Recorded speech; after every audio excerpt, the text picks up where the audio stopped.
இந்த பூமியில் எதையும் கொண்டு வந்தாய் கொண்டு செல்ல முடிவில் விட்டுத்தான் செல்ல வேண்டும். இந்த ரகசியத்தை உணர்ந்தால் மட்டுமே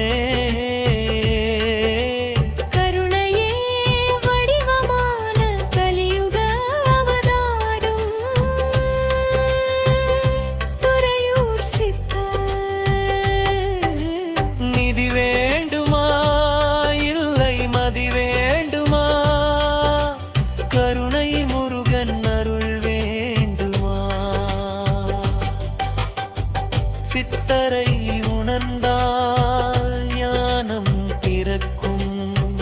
ஞானமே முருகனை உணர முடியும். ஞானியாக மாற முடியும். ஞானியார் வகுத்து கொடுத்த தர்மத்தை செய்தால் புண்ணியத்தை கொண்டு செல்ல முடியும். நிதி வேண்டுமா இல்லை மதி வேண்டுமா கருணை முருகன் அருள் வேண்டுமா கருணையே இறைவன் அந்த இறைவன் துறையூர் சித்தர் வடிவில் வந்த முருகன் நெற்றி நிறைய விப்பூதியிட்டு முருகனை வழிபாடு செய்யுங்கள்.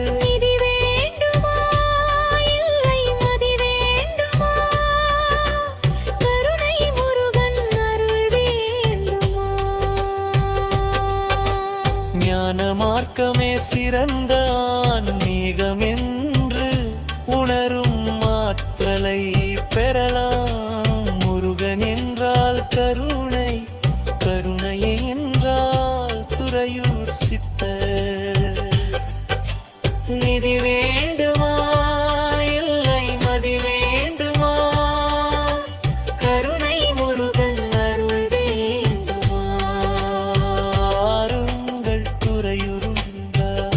துறையூர் சித்தரை தரிசிக்க